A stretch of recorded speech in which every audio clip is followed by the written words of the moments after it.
for tuning in to another episode of The Success Factor. I'm the host, Trent Christensen. We are launching the ActiveCast series, which is a combination of typical, authentic, raw, podcast-style interviews or discussions with well-to-do individuals in various walks of life, but also with many camera angle or multi-camera angle video components while participating in an activity. So it's a merge of video and audio designed to give you, the listener or viewer, a very unique perspective and a view of what it takes to do whatever it is that these guests prefer to do or are doing in their profession, and also help learn from success factors that they've been able to incorporate in their lives. In this episode, I get to pull up with Jeremiah Parkinson.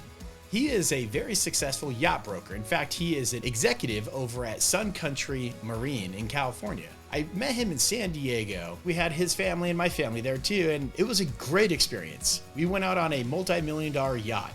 Jeremiah is very successful as a yacht broker. He has been doing this for many years. He has a lot of experience, a lot of insight, knowledge, and perspective on what it takes to succeed in his industry. And not to mention, he has great assets at his disposal. So without further ado, I hope you enjoy this episode and the first episode of the ActiveCast series with many more to come. So thank you for your support. Thank you for tuning in. Enjoy it. Jeremiah, what's up, man? What's happening? Dude, it is good to see you. I haven't seen you in I think we figured out 20 years? Been about 20 years. Yeah, been a long time. It's crazy. So, yeah. Yeah, time flies when you have fun in life, I'll tell you that. Yeah, well, it's crazy, careers, kids, It just happens. Yeah. It just you lose touch with, family, cousins, second cousins, neighbors from growing up. You just kind of move on and you kind of get so busy, but it's good. I'm glad we could do this. Yeah, it's good to be back. Good to have you and your family out in San Diego this weekend. Spend some time on the water. Just dude, super fun. Yeah.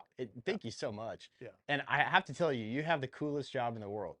Honestly, I was sitting here going, wow, okay, Jeremiah's out here chilling in the harbor or, around all the nice yachts in San Diego. You've got this new symphony building over here and your offices are right here. And you have all these nice luxury boats and you're working with high-end successful people. You honestly have probably the coolest job on planet Earth. Well, we make it look good. It's just like any other job. It's a lot of work, a lot of stress. Yeah. Lot of effort, but yeah, it is a lot of fun and certainly unique. So yeah, totally. How did you get into this industry? It's crazy because some people might look at this as a kind of a career goal and have a plan to, I want to go sell yachts or manage a big corporation in the recreational marine industry. For me, it would just kind of happen by accident. So I've always loved the water, being around the water, been a boater, and about 18 years ago, before I, started with my boating career, I had a buddy that I bumped into that we'd worked together at another company doing something else together that took over a role as a general manager at a small ski boat dealership. And he tried to convince me to just come in and sell boats for him and change careers. And I go, I don't know, commission sales. I've got a pretty good salary. I'm comfortable. I'm having fun with what I'm doing. And he stayed on me about monthly for about 12 months. And some things just started to shift and change with the career that I had at that time. And the timing was just right. So I thought I'd give it a try. And I came in and I think I was telling you this earlier. So I started in the first 2 weeks. I think I sold a ski boat every day I worked for the first 2 weeks in a row. And I'm looking at my paycheck after 2 weeks. I'm going, man, I'm an idiot. Why didn't I do this sooner? It's so much fun. I'm around the water, around boats, talking to people, sharing something I'm passionate about. And it just, kind of unfolded from there. So. Yeah, that's cool, man. And you're kind of a natural with it. You're a good people person. You have the ability to connect with people, and I think that helps you in this success that you're experiencing too. Yeah, I think so. I think, I genuinely like the relationship aspect about it. So developed so many great relationships with all of my customers and people I interact with regularly. But also being around the water and the boats is just something I've truly been passionate about. So it makes it easy. It's for me, it's not really like I never thought of it as a sales job, even Yeah. though technically it is. Um, we're just sharing a lifestyle with people we want to be friends with. And it's really cool when we go out and have a day, well, kind of like we had today Yeah. with your It family, was right? beautiful. And the kids are, they're looking at the sea lions over on the bait dock, or going seeing the sights of Point Loma, shoot, the U.S. Navy, just all of that. It's just, it's hard not to get excited about that. So, Yeah. It actually is much more fun than I envisioned. Like, because there's more visualization to take in than you ever think. You just think, all right, I'm going to go on a boat, I'm going to go cruise around. But there's all those sites you mentioned, and there's yeah, a lot of cool, chill people out there too, having fun, and yeah. you just soak it all up. And there's something very like therapeutic about it, you know? Yeah, absolutely. Certainly therapeutic with the water. I think there can be a little bit of an adventure too on a larger cruise when we're actually going something somewhere. But then, boaters, I mean, are just the nicest people on earth because everyone's relaxing, everyone's enjoying their downtime, trying to de-stress, get away from, all the craziness of their stressful lives. And that's how we do it. This is where we do it.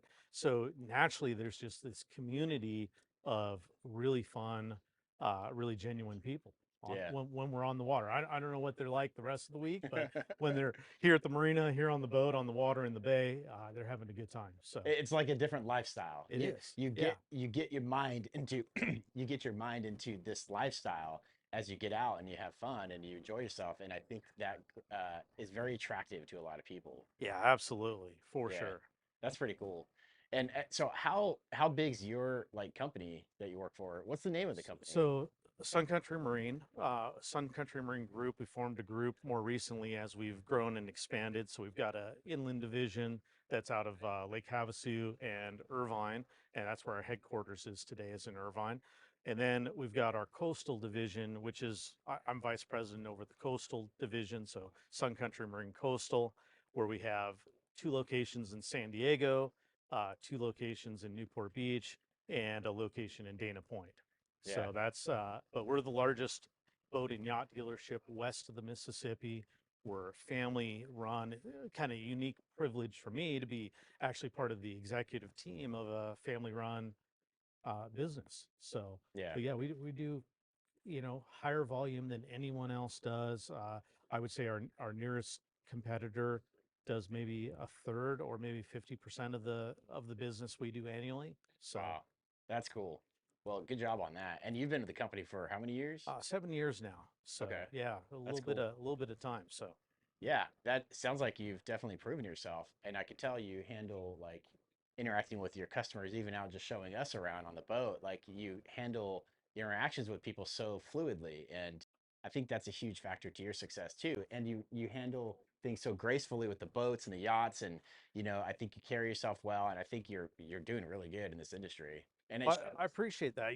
And that's the hard part. So I meet people all the time that go, wow, I want to do what you do. It's amazing, and it's a challenging thing in my position now to hire for, right? Because you need someone that's. I mean, it's easy to be passionate about boating. That's the easy part. But then be able to maneuver a large yacht, um, be able to park them, be able to understand, not only understand the luxury and how exciting this is and relate that to a customer, but also how the mechanics of it work, because we have to support that customer afterwards. So we spend after we, sell a boat, then we train them on how to use it. And our salespeople do that individually, as well as some of the captains. But that first day with the new boater, we're going to be with them individually on their boat, showing them how to use it. We're going to take the late night calls when they get in from, Scottsdale, and they get down to the boat and it's the first time they've been on it, maybe in a month, and they just don't remember how to turn something on or use it. And so having that support and that mechanical side of it too, uh, all combined with good salesmanship, good networking abilities, it's a tricky combination. So I've been fortunate where I've had a few, done a few things prior to this that I think gave me some really good skills in both sides of that. But it's hard to replicate with other people. And we're fortunate enough that we have the absolute best team, but we really keep our team pretty small. And I think that's the secret to our success is rather than having a large team, a bunch of guys that you know, that we may not be able to control that every interaction with our customers. We keep it small with a group that we know is going to do a really good job. So, Yeah, you got to keep your overhead down and get quality instead of quantity. And yeah. you don't need quantity if you got good quality. What would you say is like the most important like characteristic to your success or in this industry? And what do you think is something that most people overlook is the most important aspect to interacting with customers, building those relationships, and closing the deals? Yeah, so for us, I'd say two things really. One, absolutely relationships, and that's first and foremost. So it's that interpersonal relationship that you have with your customer, your client, how you interact with them, and uh, that's just critical, right? That's Yeah. paramount. Then second, in our industry, it's really service after the sale.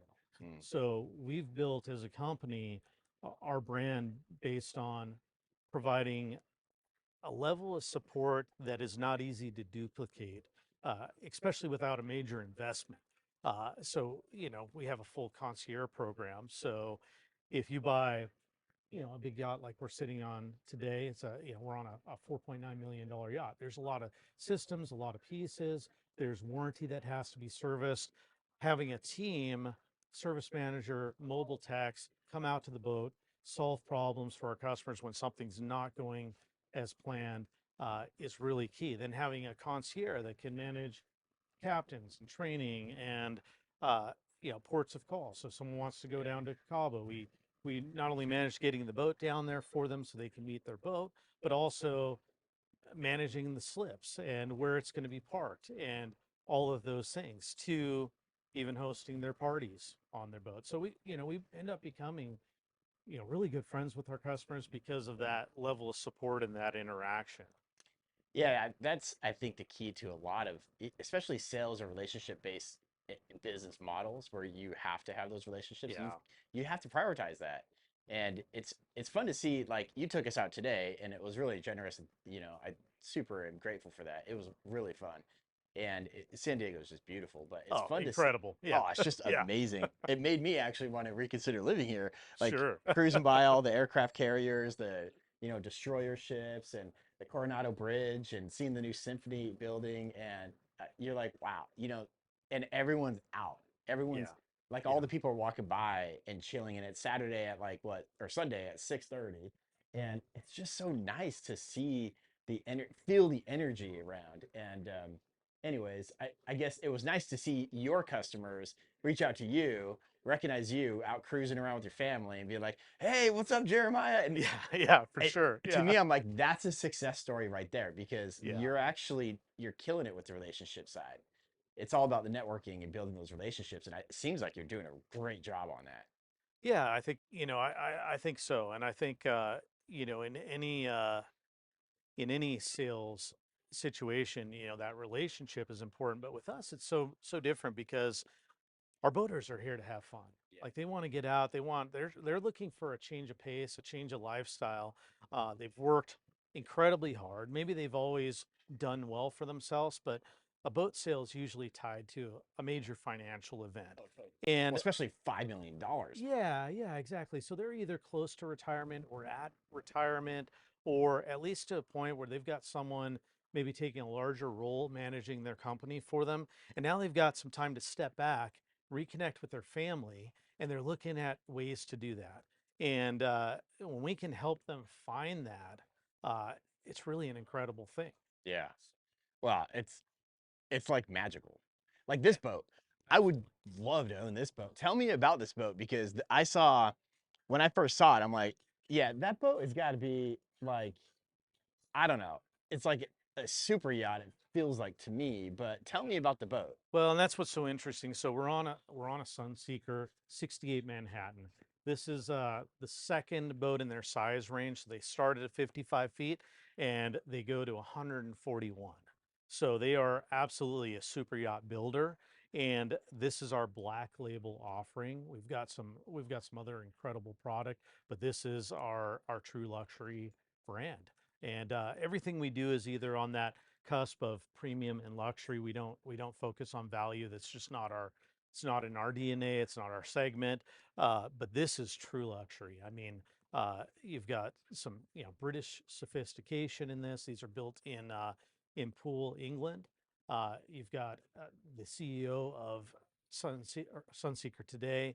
Uh, Came from Ferretti, so he's an Italian, brings a lot of that Italian design Mm. influence, just like we see in Lamborghini and Ferrari and some of the more exotic, you know, yacht brands, but brings it to a brand that really resonates with our West Coast boaters in some layouts that also really work for how we boat here. And what I mean is by owner operators, regular families, like we've got an up galley on this that's aft and is the integral center point of the interior cabin on this boat, just like a modern home. Everything's built around the kitchen. Yeah. Same thing in this. And it just really makes sense. It's something that we could cruise very comfortably with our families, entertain on, and just have an incredible time. Even if we don't leave the bay, even if we're just hanging out here in the marina or cruising over to Glorietta and dropping anchor and, you know, bringing the floaties out and the paddle boards for the day. You've got beautiful imagery all around you. Beautiful sunset, nice cloudy day, tons of like people out just living it up. American flags everywhere because tomorrow's the 4th. And, you know, it's just, you could literally just live right here in this moment. It's Oh, beautiful. absolutely. Yeah, it's such a great escape just coming down to the marina. Yeah. And you'll see, I mean, not all these boats leave as often as we'd like to see them out there boating, but sometimes it's just sitting on the back of the boat, being on the water, interacting with family and friends that provides that escape. So, Totally. And the quality of this boat is amazing. I mean, from the teak flooring, like all the way to the leather handle wrap. I think it's leather on the yeah, it's all on the hand wheel. wrapped in leather stitching. You know, that steering wheel. I mean, they probably spend 6 hours just hand Yeah, stitching that and creating just that one small piece. We've got, you know, genuine content throughout, so real Italian leathers, right. Italian marbles, uh, you know, incredible cabinetry. This features a smoke eucalyptus that you'll see if you run some footage of the inside of the boat. Oh, we will. Yeah. And all of those are hand picked. So this is not a cookie cutter boat where we've got like a package A or B. Hmm. Our design team sits down and hand picks, I want to say in that salon area, there's 30 separate selections that we Wow. make and pick from a catalog that is so giant. You know, which by the way, you could really mess it up, right? Yeah. If you've got the wrong designer Oh, or totally. get the wrong idea. But we actually have a team that works really well, and one individual in particular that does an incredible job, works for us, spends the time with the factory. He's one of our principals, has a background in design, and really creates a unique piece, but also something that really resonates with the West Coast and is kind of an extension of maybe someone's custom home on the water in La Jolla or Newport or in Coronado or Rancho Santa Fe. Yeah. It can have a little bit of that, just a little bit of an extension of that.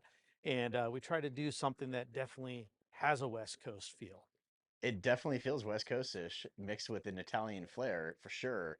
And it's just beyond beautiful. I mean, it's funny on the drive here, one of my boys was asking me like, well, okay, so how much are some of these boats? And I told him, I think the one that we're gonna go on is like, 4.9 or something, Yeah, 5 million. yeah, exactly. And they're like, wow. So like that's kind of like these homes over here. I'm like, well, yeah, but they're very different. Like, and I started to explain it to them, and they just didn't understand the intricate details and sophistication that go into yachts. Like, every support pillar and beam is custom sized. You can't Right. just go and get a 2x4x10 and put up, a huge wall and then duplicate that and build like a room in a Yeah, day. You yeah. have to custom size every piece.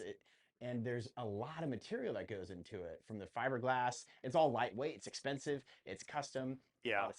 Just sophistication with technology, instruments. It's a high efficient and expensive piece of machinery Oh, yeah. floating on water. Absolutely. And it's interesting because, you know, everyone today in manufacturing is a global business, where certain products, stainless, glass, leathers, marbles come from Italy. That's their specialty. Yeah. And then you've got, other pieces that come from the U.S. We've got man engines that come from Germany on this boat. And those are expensive too. Oh yeah, Like how much is incredibly one of the expensive. motors? Like 50 grand or 100 grand Oh, maybe? probably more. I don't know that Yeah. I've priced one out individually, but 1,200 horsepower man engines, and we've got two of them. So there's this has twin quick gyro stabilizers that come out of Italy, and those are $100,000 a piece that keep the boat from rocking when we're out there. So it's so it's comfortable for a That is family and crazy. doesn't so if you've got someone that gets sick, that kind of eliminates that. How does that work? So Like how does it actually functionally operate with the water? yeah, so it's literally a gyro. So it's a giant weighted wheel that spins at a very high speed, and basically that device prevents the boat. It takes all of the roll, the lateral roll, or majority of it, out of the motion of the boat, That and is it just cool. absorbs it with that heavy wheel. And like I said, we've got two of those on this boat. So there's redundancy in all systems. So even if we have one that fails, we'll still be able to get 75% of that with just one of those gyros. So, but that eliminates about 90% of all that lateral roll, and that's typically what makes people sick on the boat. It's not so much going up and down bow to stern; it's that side to side Yeah. that just really gets your stomach upset. So the technology that's been developed more recently, touchscreen electronics, joystick docking that allows you to That park was it so amazing. easy. That Isn't blew that my incredible? mind. I'm like, Yeah. wait a minute, hold on. You have a little joystick, and you're like literally moving this boat inches from other yachts and Oh, navigating. we're in a very tight space with a Very $2.5 million yacht on Right. side and a cement wall on the other, Yeah. and we've got a foot on either space, and we just go right through. You No parked big that deal. thing like Yeah, it was no a big- Tesla auto park function Yeah. or something. Well, and what's crazy is that same technology that's on that, on that Sea Ray that we were out on today is also on the Sunseeker. Yeah. So it has that same joystick. So it really, one of the things that's interesting is we're getting a whole new generation of boaters right now and yacht owners that have, built up a company, done something, maybe had ski boats or something in the past, but they're expanding and I love the background music. right, That's yeah. I have to comment on that because Yeah. it's like if you got a bad mood around here, just sit around here and just wait for the Yeah, music just to wait a change minute. every Yeah, 5 seconds. yeah, exactly. Yeah, so but as they're growing into these yachts, it really gives us makes it really easy for that transition with the technology that they've Yeah. employed. So That's cool. That's really cool. I mean, I was blown away by that. And the stabilizers, I could actually convince my wife if I could ever afford a boat like this to actually get a boat. She gets seasick. yeah, we were not stabilized today on the I- little boat. Yeah, and she did good, but, yeah, no, like, everyone did great. Yeah, We were on a cruise once, and she's like, she had to take Dramamine, and she was out for the man, rest yeah, of the day. yeah. She got so tired from the Dramamine, but stabilizers sound cool. I could get her. Stabilizers really help. Really Yeah. help. Absolute game changer. So, are you passionate about this industry, or do you have other passions that you're interested into? Well, Or I mean, both? yeah, I would say both. I mean, I'm very passionate about this industry as far as career and what I like to do. I couldn't imagine a better fit for myself or Yeah. what I've been able to do. But, yeah, I've got several hobbies and things that I'm into. I fly airplanes, so I've got a Cessna Skylane that I've got a partnership on that I really enjoy. That's been a great crossover. I find a lot of guys that are into boats are also into airplanes, into cars. I'm into motorcycles. That's cool. Just a lot of fun stuff. So, How long have you been flying? How long have you been flying? since I was 18, actually, for Wow. the first couple hours I got in high school, I thought I wanted to be a commercial pilot. Came pretty close. Turns out wasn't the right thing for me. I was just, got so good, with, really my boat business took off, and or my career in the boat business took off, and so it's just become more of a recreational thing for me. How on big is flying. your plane? Can you fit your whole family in there? No, we can put about 4 people in it. So. And then do you cruise to this is like Eminem. Yeah.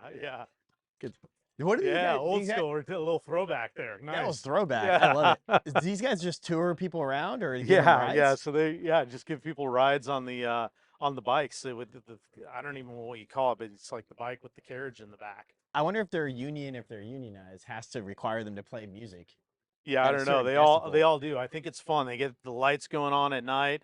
And it looks Uh, like they're having fun too. That dude's over there like saying hi to people and messing around. yeah, I tell you what, the just the people watching here on the boardwalk. This is the busiest boardwalk in Southern California by far, Yeah. and it's just so interesting and so fun. Never a dull moment. Oh, totally. Anyway, so where do you go with your plane? Like, do you fly to like Vegas, or can you go across country? Certainly could. It's not going to get us cross country easily. Somewhere that's maybe just a little farther than you'd want to drive. Yeah. Might be a day's drive or half day's drive. That's where it really fills in some blanks for me. I do fly over to Catalina pretty That's frequently. cool. So that is, if we were to leave on the boat right now, it'd be 4 or 5 hours to go. How much fuel would that take?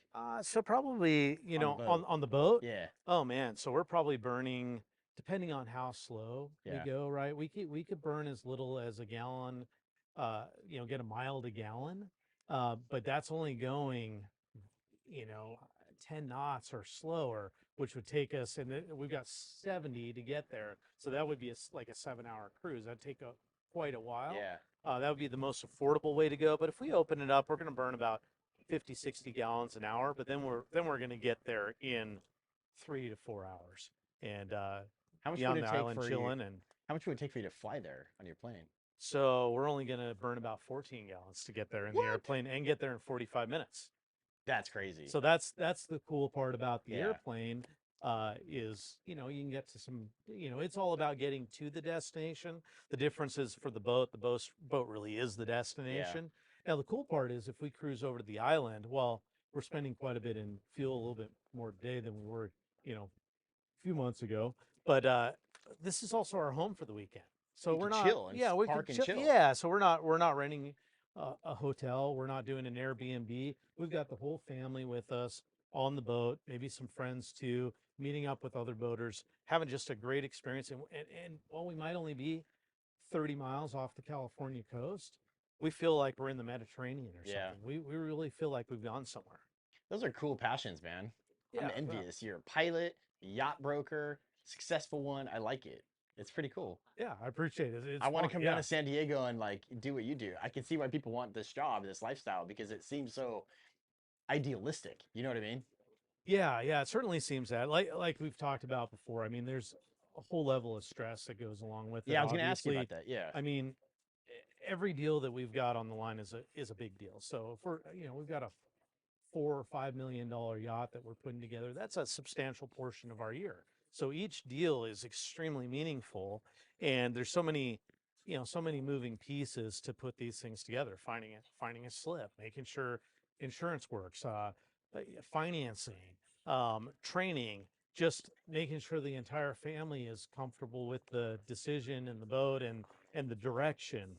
I think there's a lot of competing activities for a family to do, but everything from RVs to vacation homes, or how, we might be competing not even with another boat, but with a vacation home in Maui, right? Yeah. There's similar dollar amounts that we're dealing with, or maybe even a private jet. So it's really interesting, but when it comes down to it, it's a lot of fun. So Oh, totally. And I think you're probably watering down the stress a bit. I'm sure it's much more stressful at times because when you have a $5 million investment sitting in a yacht and you're spending money to have it sit there, you're Yeah. maintaining it, you're paying insurance, you're keeping it clean, and you're looking for that buyer. I mean, that can be pretty stressful, right? Oh, sure. Yeah, on the corporate level, for sure. So, our salesmen, they're really worried about their next deal. Yeah. But on the corporate level, the management and executive teams, we've got to worry about all those other things. Right. Where to house the boat, what slip, to keep it in, like you said, cleaning, flooring, Insuring. financing, Yeah. insuring, all of those things. So it really becomes, how quickly we can turn boats. And right now, fortunately, it's kind of crazy, but the last 2 years have been just kind of record years for the boating industry. I Yeah. think, not to bring up something negative, but when things kind of shut down with COVID restrictions and whatnot, people were looking for ways to recreate, ways to spend time with their immediate family. Um, and boating really provided a great avenue for that, to get outside of their house and go somewhere. And if you have financial means, it was one of the greatest activities you could do, I think. So How long does a boat like this sit? I mean, do you get buyers pre-lined up? yeah. Right now we've got models sold out on certain models as far as 2025, but we're mostly sold out for this year. So we've only got a handful of new boat opportunities this year. Um, and then quite a few for 2023 Yeah. after that. So, but even into 2023, 2024, 2025, we've already got deals that are that far out in production slots and you know uh, just future builds for customers that are waiting with deposits and money down. So, So we talked about the economy and we talked about what's happening with interest rates and we talked about like how you potentially have, well, under non-post COVID, you know, mindsets and economies, but you potentially have like a trend line that you could potentially see some ripples in that would give you an indicator that there's potentially like something going on in the economy, either a shortfall or something. yeah. Do you see any of that out to 2025 now? Like thinking past all these pre-sales and all the inventory that's been sold and what's coming in that's already pre-sold. Are you seeing ripples in the economy in any aspect? It's so hard to judge, right? Obviously, it's something that we're keeping close tabs on, right? Because, like you said, there's a lot going on. Interest rates are up, inflation, um, stocks are down. Obviously, that has an impact on our boaters. Fuel costs are up. Really all of those things. What has been crazy though in the last couple of years is supply has not been able to keep up with demand, Mm, not even close. And so a little bit of a slowdown would really just bring us back to kind of a more normal stocking level, more yeah, normal, just a more normal time in the industry, kind of what we would normally predict or expect. Uh, right now, it's hard to say. We haven't seen anything real immediate yet. Haven't had any major orders canceled or whatnot. I did have a few people that were a little nervous, last week when stocks dipped, and then there was a little bit of a rebound, but not anything that's really affected us yet. Hard to see past this summer what that'll do, but we'll be keeping an eye on it and planning future builds and inventory levels based on that. that's good. That So seems very positive because yeah. it's not like a glaring storm off in the distance that's Yeah, well, coming per and I se. don't think we're going to get something like that. If you look at, so like everyone thinks about 2008, right? We had a big housing crunch. It was a absolute mess with the economy. However, there was huge inventory levels in the boat business. Yeah. Dealers were at an all-time high of inventory. We're not seeing that. So without a crazy high of inventory, I mean, it's easy for us to adjust, to scale our businesses, and to make just make smart decisions so we don't overspend and don't overorder. Mm, So, that's cool. So, Jeremiah, how do you define success in life? oh man, you know that's that's really tricky because I think it's something probably different for everybody.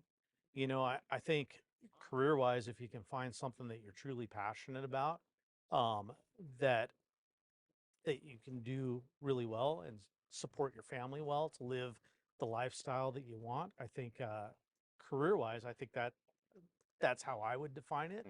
Hmm. Um, but I think there's the other part too of balancing family and just being able to enjoy your life and your lifestyle as well. And I think that's challenging for everyone is finding that balance uh, with family, social, work, all of those things. So You know, I agree with you, and I think a lot of people do. I mean, I've been talking to a lot of people and asking some of their questions, but it is to me a balance of all of your life yeah, interests, your personal desires, your passions, yeah, but yeah, family, your commitments, right? Family, yep, those are yep, huge commitments, and then you have to provide for your family. yeah, You got to provide for yourself. You got to take care of yourself, and you know, balancing all of that is very challenging for a lot of people. And I think that itself, yeah, regardless if you make $10 an hour or if you make, $1,000 an hour. Oh, That absolutely. So itself is hard. actually a huge success story if you can effectively balance everything. Yeah.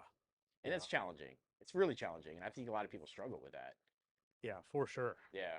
So, have you ever had any moments in past like that have helped you kind of redefine that, rebalance that perspective, or have you always had that perspective? I think that's a tough question. So I don't know that an individual event, but I know certain times we've definitely kind of taken a step back and kind Mm, of reevaluated what's important anyways in life. Maybe yeah. not just what success means, but what's important. One of those times, and I think a lot of people went through this in varying degrees and different industries, but was when financial crash at kind of 2008, 2009, the Great Recession, Yeah. right? Our industry shrunk 75% That's as an crazy. industry, not as a company, but as an That's industry. crazy. And and that was probably the most challenging time career-wise uh, ever. And so it made us, make some really difficult changes in our lives and kind of reevaluate what our expectations were, Mm, because we'd just come off of 2 or 3 years of the best years yeah. that we'd ever Oh, had. totally. And in the boat business, in fact, I was working for a company that we had 2007, even right up into half of 2008, were our absolute best sales years ever as a company. And by mid 2008, we were bankrupt. And we're going, Wow. what, as employees, we're looking at, the CEO and the board of that company going, what did you guys do? Like, what Right. happened? How did we get here? And Yeah. and and that, and then it was all of a sudden it was happening to everyone. Unfortunately, in the boat business, we're typically the first to slow down and the last to recover when something happens. So there can be a little bit of a roller coaster, uh, fi- kind of following those trends with times where we prosper and times where we struggle a little bit as a society with stocks or whatever. So How did you keep yourself sane? How did you keep yourself from emotionally losing it? Like, I know you you know made some personal sacrifices, and like a lot of people did, but how did you persevere mentally and emotionally to get past that?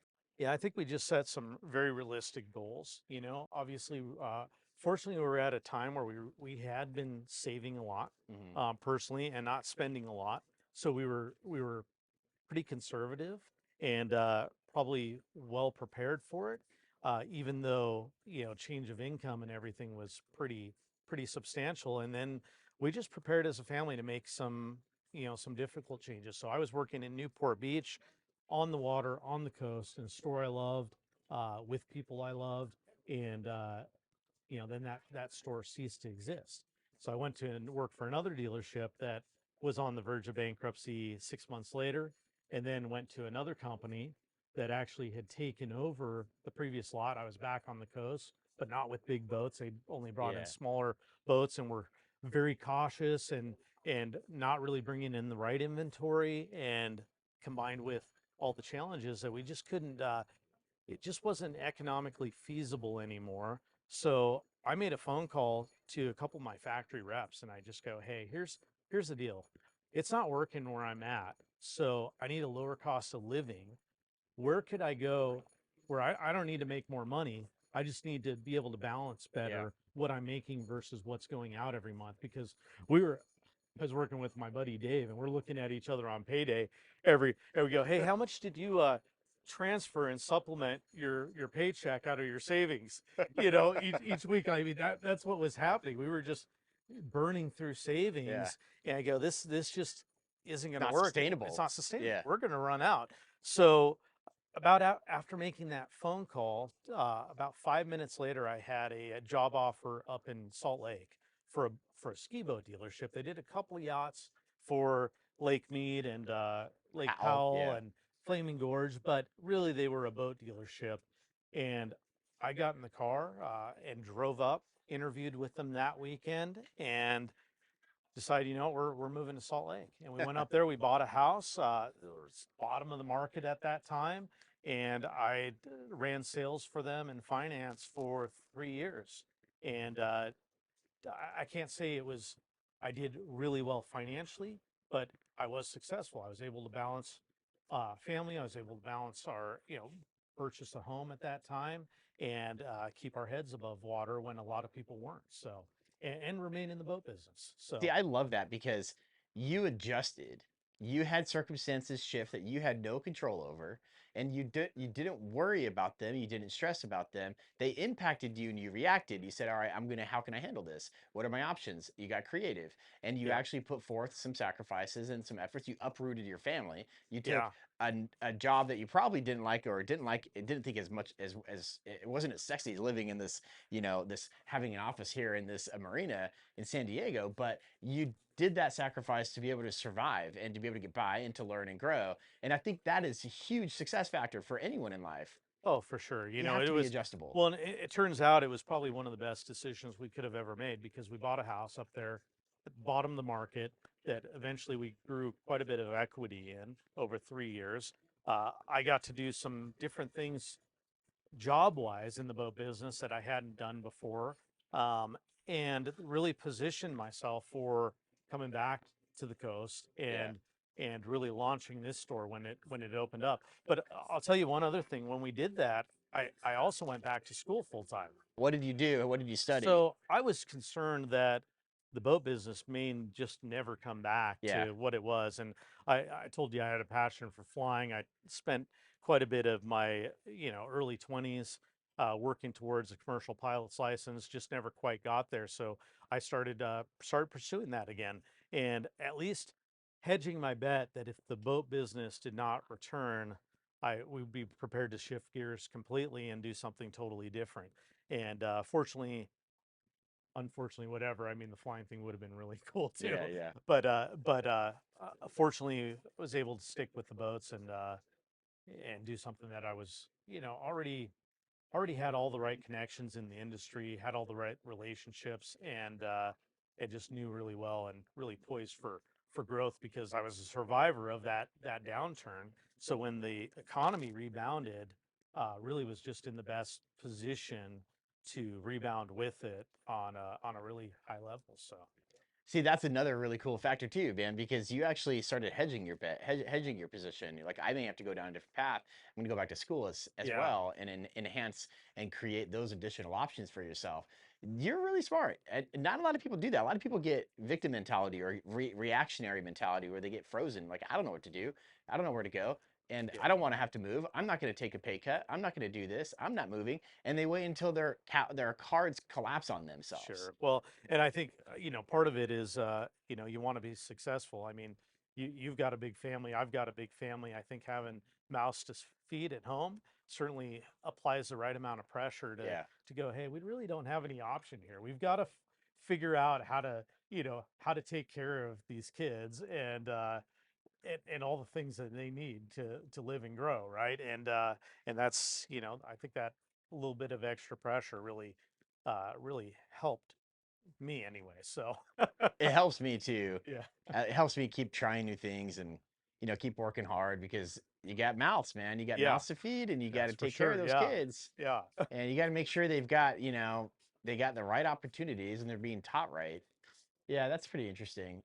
I was going to ask you also like your customers. We talked about your yeah, customers earlier and how you have heard and seen the American dream get yeah, repeated over and over again through your customers. And so I was going to ask you like what do you think is a common link between all the customer stories you've heard of or interacted with? What's the common link to their individual successes? yeah. Well, I tell you what, that is, I'm glad you brought that up because it's one of my favorite parts of what I do is getting to see, that American dream Yeah. realized over and over again on the highest level too. So, but there's certainly one thing I've learned is there's not just one way to do it, um, but there are some trends, and we see a lot of guys in a tech startup or a biotech or medical device company or something like that have a really brilliant idea and they put basically their heart and soul into this thing and build it up over an extended period of time, take all the personal financial risks to invest themselves in that, and then eventually it pays off. That whatever it is that they believe in, finally they have either that an IPO or a minority sale of the company or a majority sale of the company, where they've maybe been successful the last 5 or 10 years running this company, but now they're on a whole nother level. And that's when I get to see them, is right at their peak, because when you go to buy something like this is a reward for a major financial event in life. Mhm. It's kind of the icing on the cake. It's how they reward themselves, and it's always tied to something big happening. So What do you think that is the common like behavior or characteristic in all of those stories? Because I know everyone's probably got yeah, some downside to their life or story, like life happens sure. and you're gonna have up and downs, but what is that common link with their personalities, behaviors, and efforts they put forth? Yeah, really, I think it comes down to attitude and work ethic, Mm, and really just, I mean, not giving up, but then also combined with propensity for risk. I mean, these are guys that put it all on the line at some point, because they're borrowing the money or finding the capital or doing something, getting out of their comfort zone of just working for another corporation and doing something on their own. yeah. And that's hard to do, So hard. especially when you've got a mortgage and kids and their educations and sports and everything else that you need to invest in for them, Yeah. to be able to set aside and go, hey, we're going to make this work, and I believe in this, and I know it's going to work. But just that determination is what I see over and over again, with a little bit of that risk. So That is so cool because I totally agree with you. From my walk of life, the stories I've heard, it's common, it's similar. yeah, You have to take risks and you have to evaluate your options and you have to be willing to explore those options. And you got to put forth the effort. You can't sit back and wait for success to happen to you. yeah, You have to go out and create the success and create the opportunities through your efforts. And yeah. no one's going to do it for you. Well, it's something I actually carry around with me. It's kind of cool. So, one of my good friends who's in the business, in the boat business, passed away 2 years ago. Oh, sorry to And hear that. yeah, he's was kind of an icon in our industry here in San Diego. And two of his boys work for me. One of his sons is a captain that moves the boats around and runs a lot of our customers around. The other one's in sales for me. So this is a family that I'm really tight with. But he had, of anyone I've ever met, the best outlook and the best attitude at all times. I'll share Show me. this with I want you. to see it. So we made these dog tags Yeah. that we actually had a memorial at sea and all the yachts came out and Wow. spread his ashes out That's here, pretty cool. and broadcast the ceremony over the VHF radio, and it That's was pretty really cool. cool. But this is a picture of him, and then on the back you can kind of read what that says. That's him right there, the That's picture of him. him. Yeah, that's Will. I like him. So he says, it says, attitude is everything. Life is 10% of what you make it and 90% of how you take it. Dude, that's It's a that's powerful thing. dope Yeah. because it's so true. So so Attitude as is the key to everything. so as a team, when we go into a boat show, which boat shows for us are like our Super Bowls. We train all year. It's where we meet a lot of new faces, outside of just our regular customers, and we all wear these That is when we awesome, go to man. do that, and I think it makes What a a good difference. reminder Yeah, because it really is your attitude. If you're ungrateful and you're thinking victim mentality, it's not you're going to happen. Yeah, you're it's not what are going you to going to happen. achieve? Yeah, You're just sitting back waiting for something to happen to you. You're reactionary, yeah, based negatively reactionary. You have to be proactive, positive, and come up with some creative solutions and yeah, try them. absolutely. I Yeah. love it, man. That's so cool. Jeremiah, it's been really fun to spend time with you. It's been Oh, fun it's going out in the awesome. boat. Yeah, so fun. Yeah. It's been fun seeing you after all these years.